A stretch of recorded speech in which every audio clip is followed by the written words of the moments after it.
Mute Pak, dibuka mute. Mute dibuka. Ya, terkait dengan penjelasan Pak Loding ini ya, memang secara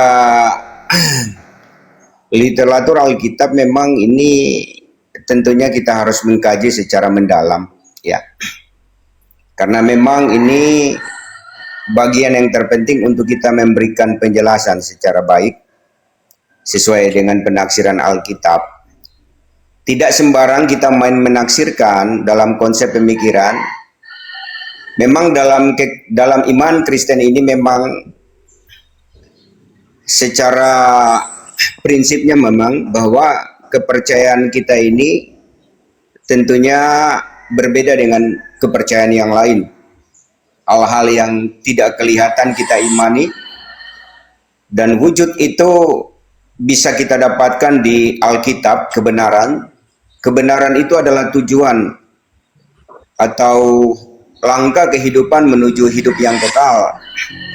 Tapi perlu juga kita pahami sebagai orang percaya bahwa apa yang dijelaskan Pak Ustadz Loding ini itu ada tercantum atau termuat di dalam Bible, ya, kebenaran. Nah, kalau saya mendengarkan secara mendetail bahwa ini adalah kebenaran yang tentunya kita harus juga memberikan apresiasi, ya, memberikan salah satu edukasi terhadap iman Kristen. Saya tidak menyangkali hal itu, Pak Ustadz. Saya tentunya mengatakan bahwa apa yang Pak Ustadz sampaikan sesuai dengan Alkitab atau kebenaran kami sendiri, tentunya kami mengimani itu, kami mengatakan ya dan betul. Ya. Terlepas dari hal-hal yang sangat prinsip bahwa memang ada hal-hal yang tidak bisa dijelaskan, ya. Dijelaskan memang secara iman Kristen tentunya akan bertabrakan. Seperti tadi ada beberapa petunjuk dari pendeta tadi menjelaskan hal demikian. Nah, ini kan sudah istilahnya sudah terlalu jauh untuk kita menjelaskan itu. Dan saya tidak mau itu ada benturan ya, karena memang tentunya kalau saya menjelaskan hal demikian pasti Pak Ustadz akan ada pertanyaan. Pasti akan ada sesuatu hal yang terhadap apa yang saya jelaskan dan saya mengutip firman Allah. Tentunya pernyataan-pernyataan yang kita pahami baik itu dalam iman Kristen dan penjelasan Pak Ustadz itu saya katakan bahwa itu benar kebenarannya. Aduh, Pak Ustadz lebih ganteng ini Pak Ustadz ya.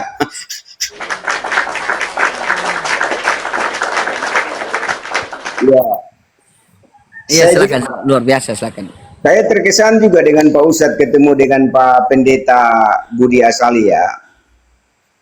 Oh, Masya Allah. Iya. Itu kita mau membuktikan bahwa ketika Islam dan Kristen bertemu itu di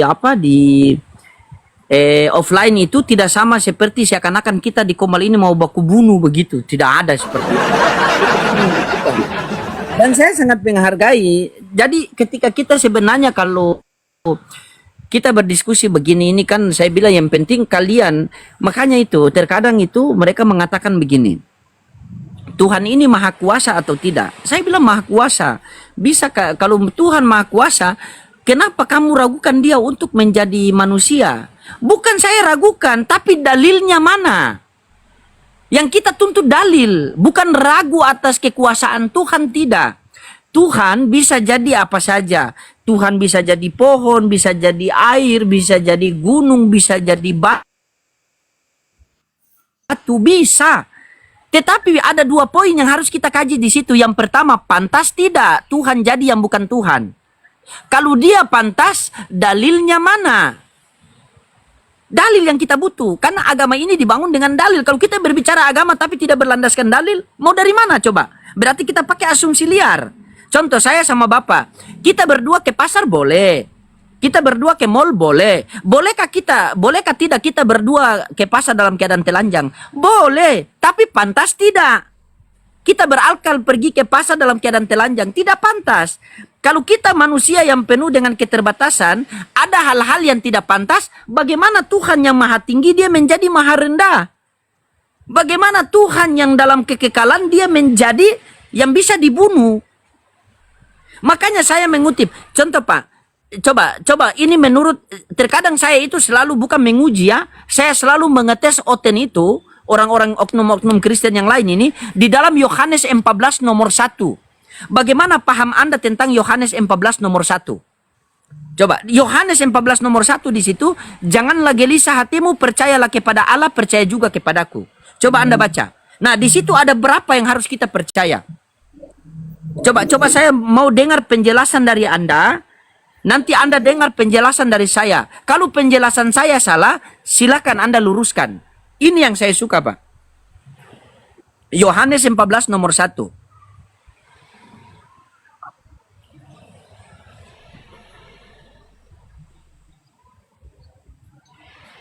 Teman-teman, tip-tip layar love orange tung teman-teman, dibantu.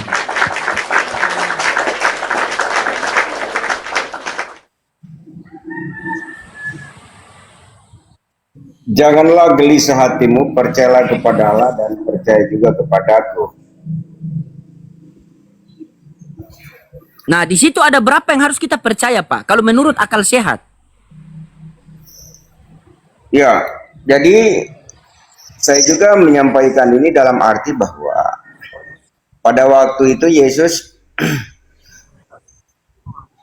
dalam konteks dia akan dikhianati oleh murid-muridnya. Ini dalam konteks waktu itu Petrus menyangkal Yesus ya. Petrus menyangkal Yesus. Kemudian dia memperkuat, dia meneguhkan untuk murid-muridnya tidak bimbang, tidak ragu, tidak takut untuk menghadapi peristiwa ini. Oleh karena itu pernyataan Yesus ini, jangan gelisah hatimu, percayalah kepada Allah dan percaya juga kepadaku. Nah, jadi ini kalau dalam arti bahwa Pak Ustadz, ini merujuk ada dua pribadi Pak.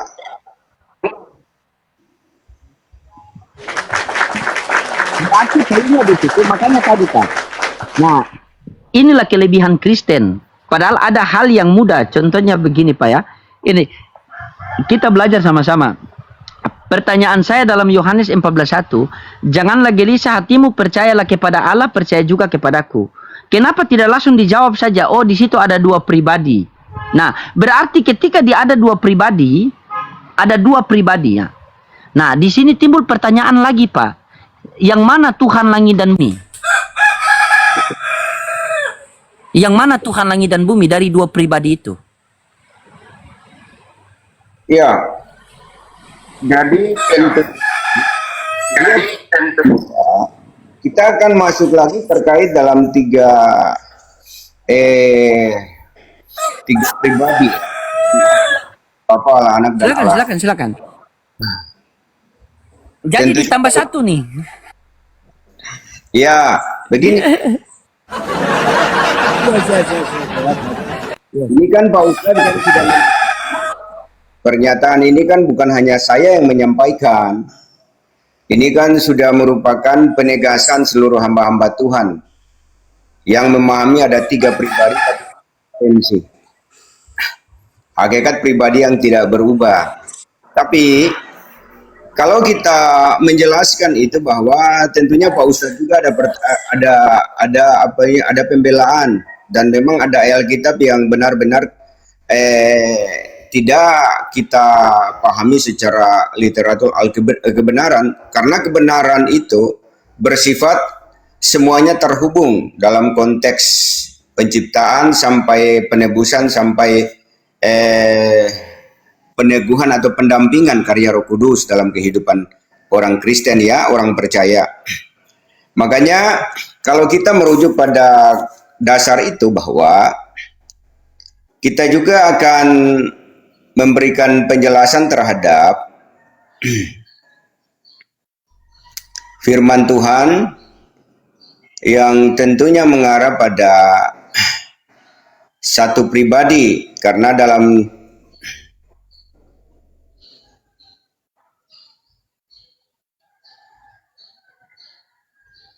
Yohanes 1 ayat 1 sampai 14, pada mulanya adalah firman itu, dan firman itu bersama dengan Allah dan firman itu adalah Allah.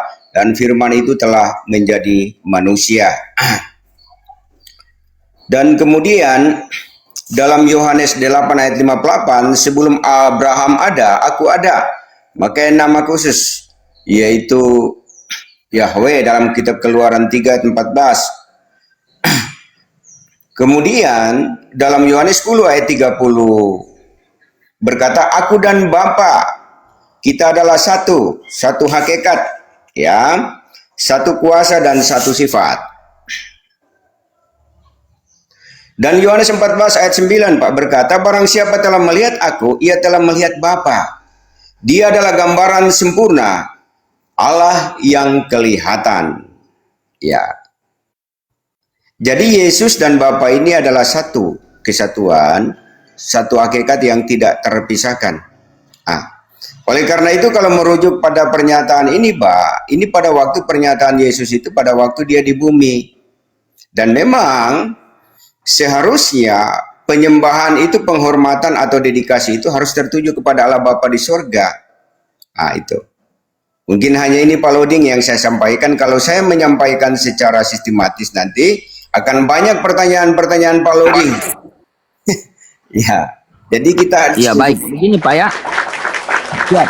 Nah, saya menghargai itu Pak. Jadi begini. Di dalam Yohanes 14 nomor 1, janganlah gelisah hatimu, percayalah kepada Allah, percaya juga kepadaku. Sangat betul tadi Anda mengatakan dua. Percaya kepada Allah Bapa dan percaya juga kepada Yesus. Karena yang berkata situ Yesus. Nah, di sini ada timbul pertanyaan. Percaya kepada Allah Bapa sebagai apa dan percaya kepada Yesus sebagai apa? Kan? Nah, apa sih? Pulang. Oh, pulang. Sana, Abi. Sudah sana. Oten. Iya, oten lah. Begini. Janganlah gelisah hatimu, percayalah kepada Allah, percaya juga kepadaku. Ada dua yang harus kita percaya. Percaya kepada Allah Bapa dan percaya kepada Yesus. Percaya kepada Allah Bapa sebagai apa? Sebagai Tuhan langit dan bumi. Datanya mana? Matius 11:25. Pada waktu itu berkatalah Yesus, aku bersyukur kepadamu Bapa, Tuhan langit dan bumi. Berarti percaya kepada Allah Bapa sebagai Tuhan langit dan bumi menurut Yesus.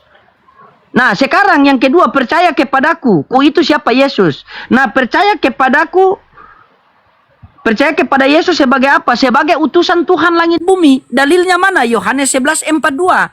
Pada waktu itu berkata di Yohanes 11:42, ketika Yesus selesai membangkitkan Lazarus, maka apa kata Yesus? Ya Bapa, aku tahu engkau selalu mendengarkan aku, tetapi di sekelilingi banyak orang ini, aku pengen agar mereka percaya bahwa engkaulah yang mengutus aku. Nah, jikalau kita sudah percaya Allah Bapa sebagai Tuhan dan Yesus sebagai utusan Tuhan, maka kita berhak memperoleh hidup yang kekal. Ini tertulis di dalam Yohanes 17:3. Inilah hidup yang kekal itu, mengenal engkau satu-satunya Allah yang benar dan mengenal Yesus Kristus yang telah engkau utus. Kalau di dalam Islam, asyhadu an la ilaha illallah wa asyhadu anna Muhammad Rasulullah. Coba. Jadi tidak perlu kita mau putar kiri, tidak perlu kita mau putar kanan, sesuai yang tertulis saja. Nah, tadi Anda mengatakan bahwa kita kembali kepada Tritunggal. Kalau saya tanya Tritunggal, pasti jawabannya satu, tidak tertulis di situ. Tidak tertulis. Anda mengatakan tadi, Anda mengutip Yohanes 1:1. Pada mulanya adalah firman, firman itu bersama-sama dengan Allah dan firman itu adalah Allah. Kita pakai dalil, Pak. Bukan kita pakai pemahaman sendiri. Firman itu adalah perkataan. Keluaran 3:4-28, Yeremia 15:16, Yeremia 30 nomor 4, Yeskiel 3 nomor 4, sama Yohanes 17:8, Yohanes 15:15, Yohanes 8:40, Yohanes 8:26, Yohanes 12:49. Itu firman adalah perkataan yang dijelaskan oleh Bibel Anda.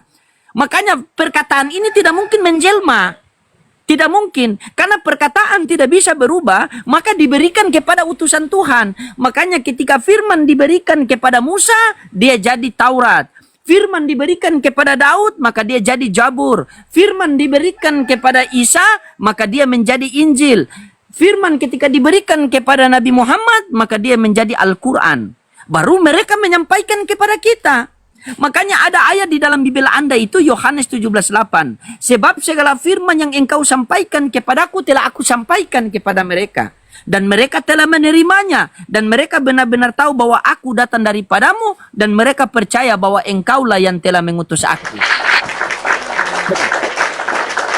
Itu sudah jelas. Yohanes 3:34 sudah jelas. Apa bunyinya Yohanes 3:34? Siapa yang diutus oleh Allah, maka dia menyampaikan firman Allah. Apakah Yesus menyampaikan firman Allah? Ya, Yesus menyampaikan firman Allah. Dalilnya mana? Yohanes 17:8. Sebab segala firman yang engkau sampaikan kepadaku telah aku sampaikan kepada mereka, dan mereka telah menerimanya, dan mereka benar-benar tahu bahwa aku datang daripadamu, dan mereka percaya bahwa engkau yang telah mengutus aku. Nah, apakah yang Yesus sampaikan ini Yesus mendengar dari Bapa?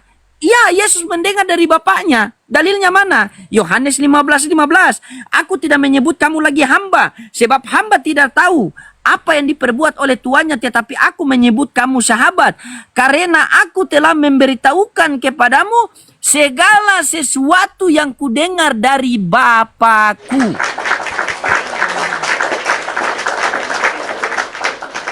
Jadi dia ini hanya sebatas utusan Tuhan. Makanya di dalam Yohanes 3:16 itu, karena begitu besar kasih Allah akan dunia ini sehingga ia mengaruniakan anaknya yang tunggal, agar setiap orang yang percaya kepadanya beroleh hidup yang kekal. Percaya sebagai apa? Percaya sebagai utusan Tuhan. Makanya tidak akan sempurna iman kami seorang Islam apabila kami tidak percaya dia, Yesus, sebagai utusan Tuhan bagi Bani Israel. Itu sudah menjadi 6 rukun iman kami. Jadi di sini Kristen percaya sebagai juru selamat, dan Tuhan. Islam percaya sebagai juru selamat bagi Bani Israel. Jadi Anda percaya, saya percaya. Nah, mari sama-sama kita berdiskusi dengan data. Yesus ini tempatnya di mana bagus? Contoh nih Pak, saya kasih satu analogi. Ketika saya pulang dari pasar, saya membawa motor, dan motor itu saya taruh di ruang tamu, atau saya taruh di dapur. Maka saya akan berkelahi dengan istri saya akan beradu argumen dengan anak saya. Karena kenapa? Saya meletakkan sesuatu bukan pada tempatnya. Karena motor ini tempatnya di garasi. Tapi kalau motor saya taruh di ruang tamu, maka saya akan terjadi perdebatan dengan istri. Kenapa kamu taruh motor di sini? Kenapa tidak taruh di garasi? Karena saya meletakkan sesuatu benda bukan pada tempatnya. Nah, begitu juga. Kalian jangankan dengan Islam, kalian dengan kalian saja akan terjadi perdebatan ketika kalian tidak tempatkan Yesus pada tempatnya. Yesus sendiri yang bilang, tidak ada seorang pun yang datang dari sorga, melainkan daripada dia yang turun dari sorga, yaitu anak manusia. Yesus sendiri mengucapkan dari lisannya bahwa dia adalah anak manusia. Ketika Anda mengatakan bahwa dia anak Allah, Matius 5:9, berbahagialah orang yang membawa damai, maka akan disebut anak-anak Allah. Jadi anak Allah itu orang yang membawa damai. Makanya Salomo disebut anak Allah, Israel disebut anak Allah. Jadi anak Allah itu orang yang membawa damai. Loading, tapi Yesus ini kan anak tunggal Allah. Iya, karena satu-satunya utusan dia, makanya dikatakan anak tunggal. Kalau dua berarti anak kembar. Jadi tidak pungkiri sampai sekarang Pak, ini satu dalil yang saya tanya selalu seluruh pendeta sama jemaat pasti mutar-mutar Pak. Coba satu dalil saya tanya, berikan kepada saya di mana pengajaran Yesus kepada murid-muridnya bertuhan kepada dia. Itu. Nah, Bapak sudah picik kepala itu kan?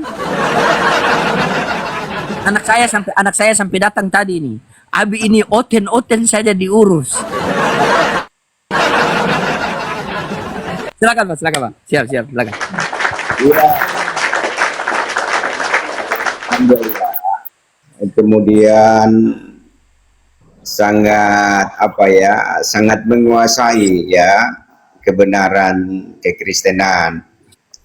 Makanya saya harapkan nanti ya, Bapak, tentunya ini merupakan bukan hanya sekedar referensi, tapi tolak ukur bagi kita sebagai orang Kristen.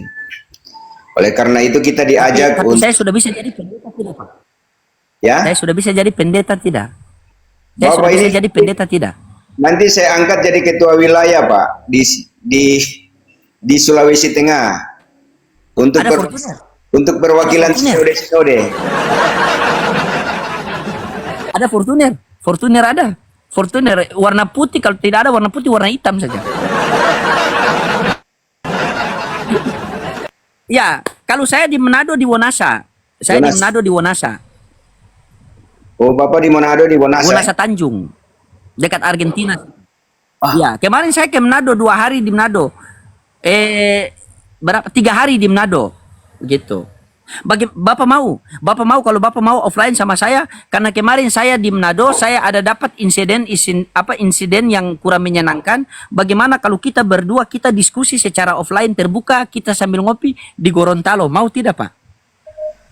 Kalau di Poso Bapak mau, soalnya saya ini di Sulawesi Tengah Pak, di Poso. Oh, di Sulawesi, di mana? Di Poso. Di Poso. Poso. Poso Tentena saya Pak. Poso. Nanti saya DM no. Nah, begini, kebetulan saya ini bulan depan saya mau ke Makassar, kan? Jadi kalau boleh nanti insya Allah saya safari lah, saya dari Ternate ke Poso, ketemu sama Bapak dulu, dari Poso baru saya lanjut ke Makassar. Bagaimana, siap? Ya, Bapak. Kita diskusi di kafe-kafe begitu? Bisa. Boleh? Ya. Yang penting saya nanti kalau begitu nanti DM nomor apa ya? DM nomor WA ya, biar kita sambil kontak-kontak. Karena kemarin kan saya ketemu sama Pendeta Ferdi, sama ibu siapa? Ibu Gembala, baru sama dengan Pak Budi Asali. Iya, Habis itu sama jemaat mingguan. Jadi jalan itu kita ada apa? Ada diskusi santai lah kita itu. Diskusi santai begitu. Kan? Contoh saya dengan Pak Budi Asali itu kan? Kan?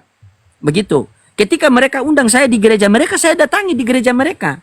Wong saya sampaikan sesuai yang tertulis. Saya tidak pernah menafsirkan kitab orang. Contoh, saya pengen bertanya begini. Sampai sekarang pun Pak Budi Asali ketika saya tanya, dia bilang nanti saya jawab di WA. Dengar kan? Oh, nanti itu saya jawab di WA. Kalau Pak Pendeta Michael, dia bilang, oh kalau itu saya tidak bisa jawab. Dan saya minta penjawaban cuma begini Pak. Di mana pengajaran Yesus kepada murid-muridnya bertuhan kepada dia? Kan? Contoh, di mana pengajaran Nabi Muhammad SAW bertuhan kepada dirinya? Tidak ada. Tapi yang ada itu pengajaran Nabi Muhammad SAW bertuhan kepada Allah Subhanahu Wa Taala. Itu ada.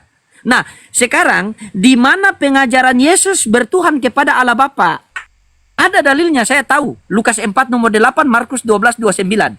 Nah, sekarang di mana pengajaran Yesus kepada murid-muridnya bertuhan kepada dirinya? Saya yakin pasti mutar-mutar dari Matius sampai cap tikus. Iya Pak, sebenarnya kalau mau memahami Yesus itu sangat mudah. Ketika firman Bapa ketika firman Allah nuzul menjadi Al-Qur'an, itu kami orang Islam tidak pernah menuhankan Al-Quran. Tetapi kami orang Islam menjadi Al-Quran itu sebagai pedoman hidup untuk menyembah kepada Allah Subhanahu Wa Taala. Makanya di dalam Al-Quran dikatakan zalikal kitabul la raiba fihi hudan lil muttaqin. Tidak ada lagi keraguan di dalam Al-Quran, dan Al-Quran itu petunjuk bagi seluruh orang-orang yang bertakwa. Seharusnya itu ketika firman Bapa nuzul menjadi manusia, jangan kalian tuhankan manusia itu, melainkan kalian jadikan manusia itu sebagai pedoman hidup untuk menyembah kepada Allah Bapa. Contoh nih Pak, Bapak pasti bingung kalau saya tanya di Yohanes 14:1. Karena Bapak tidak baca teliti. Coba Bapak baca Yohanes 14, Yohanes 1 nomor 14. Coba kita baca sama-sama. Yohanes 1 nomor 14.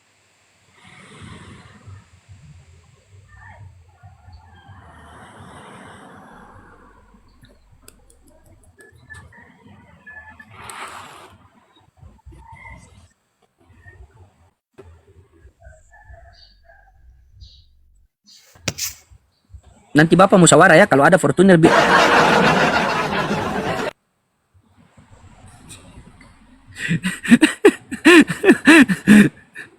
Silakan. Yohanes 1:14. Coba baca, Pak.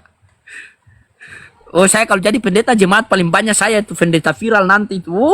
Itu pelayanan di mana-mana itu memang bila perlu saya minta satu kali pelayanan bisa beli Fortuner 3 unit. Masih pendeta mahal loh. Kan? Coba Bapak. Tunggu Bapak, saya ambil Alkitab dulu Bapak ya. Yohanes 14:1. Yohanes 1. Oke, oke, siap-siap. Ambil Alkitab dulu. Ya, kalau pelayanan kan minimal Pajero lah. Oh, Pajero ndak fan. Fortuner boleh. Fortuner saya.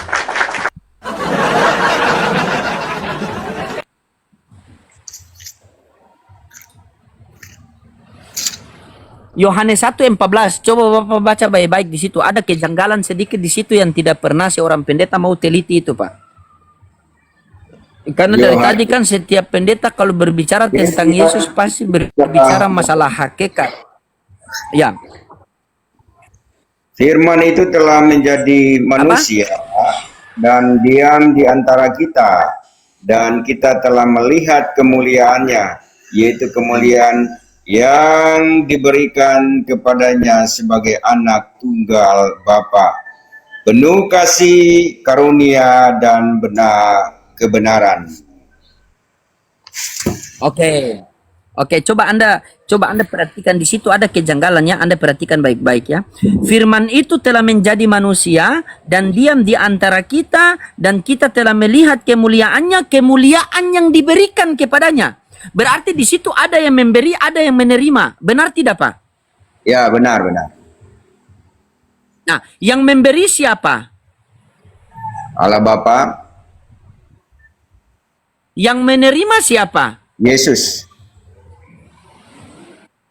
Nah, yang mana Tuhan langit dan bumi? Nah, Bagaimana Pak? nah, berat kan? Langsung biasa ngelek.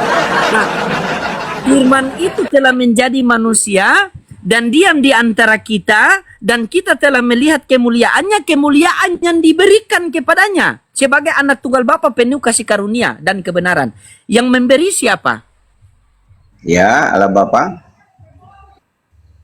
Yang menerima siapa? Yesus. Yang mana Tuhan langit dan bumi? Yang Tuhan langit dan bumi adalah Allah Bapa. Allah Bapa. Berarti Yesus bukan Tuhan. Yesus dalam konteks seperti yang Bapak telah sampaikan tadi, bahwa dia adalah sebagai utusan, sebagai seorang nabi, sebagai seorang yang Ya, saya tanya berarti. Ya.